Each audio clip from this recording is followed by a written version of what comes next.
Olá, pessoal! Estamos aqui hoje mais uma vez para refletirmos juntos a nossa liturgia do dia, tá certo? E nesse domingo, as leituras falam pra gente que o Senhor é a salvação do seu povo. É com alegria que acolhemos cada pessoa que vem celebrar a Páscoa de Jesus, na comunidade de fé. Então, a palavra de Deus é um alerta de amor que nos propõe um caminho de amadurecimento e liberdade. Então, que nós possamos deixar a força de Cristo, pobre e humilde servo do Pai, nos transformar e nos fazer crescer para a vida. Então, a primeira leitura está em Amós, capítulo 8, versículo 4 a 7. Amós, capítulo 8, versículo 4 a 7.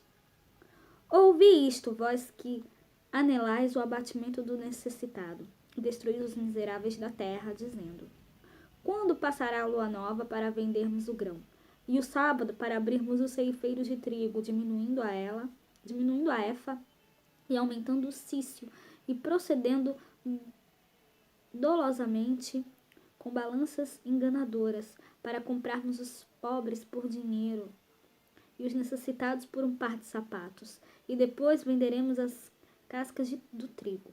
Jurou o Senhor pela glória de Jacó: eu não me esquecerei de todas as suas obras para sempre. Por causa disto,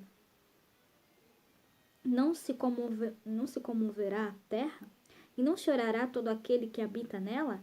Certamente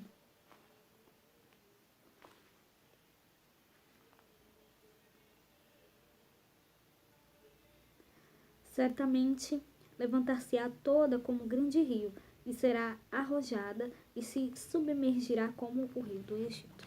Então, nessa primeira leitura, as denúncias proféticas de Amós a gente vê aqui, as denúncias proféticas de Amós.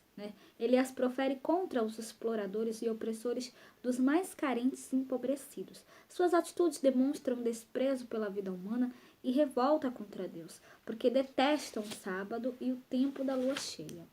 A palavra denuncia com vigor. O sábado, pertencente ao sagrado e ao encontro com Deus, é visto como estorvo em suas relações degeneradas e subtendidas ao arbítrio de interesses interesseiros. Então, que nós realmente possamos. Então, essa primeira leitura realmente faz um alerta para a gente, que nós realmente possamos, sempre, cada vez mais,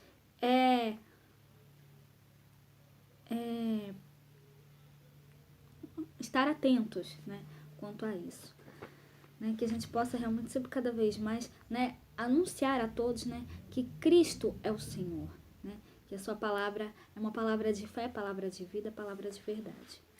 E agora, falando da segunda leitura, hoje ela está em 1 Timóteo capítulo 2, versículo 1 a 8.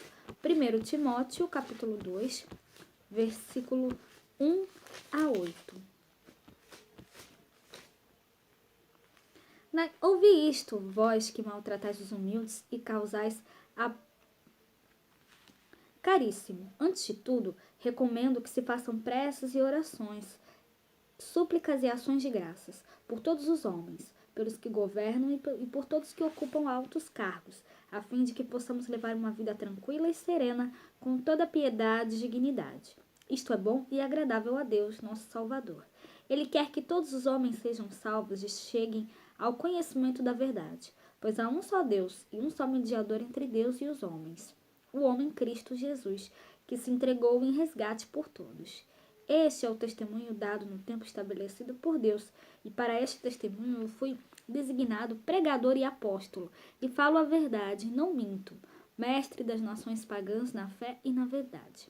Quero, portanto, que em todo lugar os homens façam a oração, erguendo mãos santas, sem ira e sem discussões. Então, na segunda leitura, São Paulo faz recomendações em favor da vida de oração. Inicialmente pede orações a todos, mas de modo especial por aqueles que estão revestidos do poder, porque deles dependem a paz e a concórdia. Por fim, ele pede que se reze em toda parte e em qualquer lugar, erguendo mãos santas, sem ira e sem discussões. Portanto, a carta paulina acentua o valor da universalidade da oração cristã. Então, que nós realmente possamos sempre andar em fraternidade, que a gente possa realmente sempre andar em comunhão com Deus e com os nossos irmãos. E agora, falando do Evangelho, hoje ele está em Lucas, capítulo 16, versículo 1 a 13. Lucas, capítulo 16, versículo 1 a 13.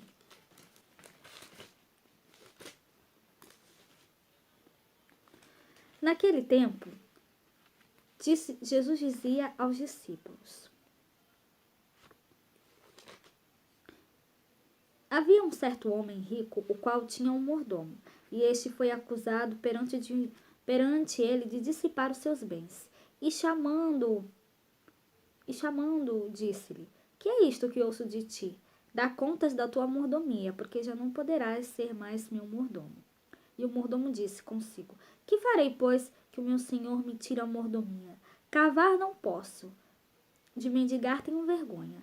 Eu sei o que hei de fazer, para que quando for desaposado da mordomia, me recebam em suas casas. E chamando a si a cada um dos devedores do seu senhor, disse ao primeiro: quanto deves ao meu senhor?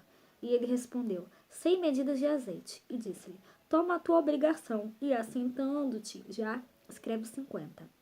Disse depois a outro: e tu, quanto deves? E ele respondeu: 100 alqueires de trigo. E disse-lhe: toma a tua obrigação e escreve 80. E louvou aquele senhor, o injusto mordomo, por haver procedido prudentemente, porque os filhos deste mundo são mais prudentes na sua geração do que os filhos da luz. E eu vos digo: granjeai amigos com as riquezas da injustiça, para que, quando estes vos faltarem, vos recebam eles nos tabernáculos eternos. Quem é fiel no mínimo, também é fiel no muito. Quem é injusto no mínimo, também é injusto no muito. Pois se nas riquezas injustas não fossem fiéis, quem vos confiará as verdadeiras? E se no alheio não fostes fiéis, quem vos dará o que é vosso? Nenhum servo pode servir 2 senhores, porque ou há de aborrecer um e amar o outro, ou há de se chegar a um e desprezar o outro. Não podeis servir a Deus e ao dinheiro.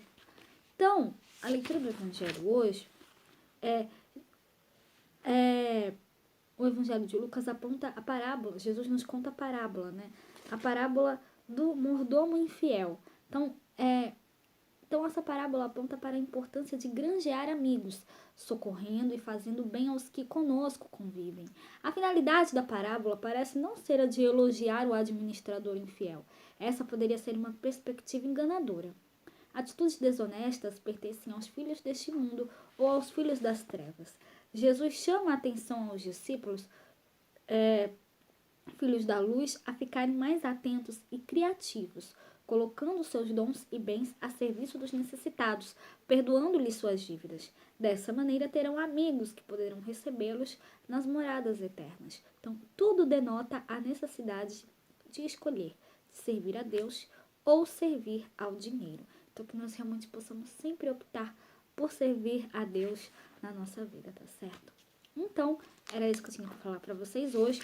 Muito obrigada a todos por curtirem, por comentarem. Só assistem mesmo, também agradeço. Espero que vocês tenham gostado dessa reflexão de hoje. Espero encontrá-los todos aqui segunda-feira, se Deus quiser, para continuarmos refletindo cada vez mais as leituras da Sagrada Escritura. Então, muito obrigada a todos e até a próxima, se Deus quiser.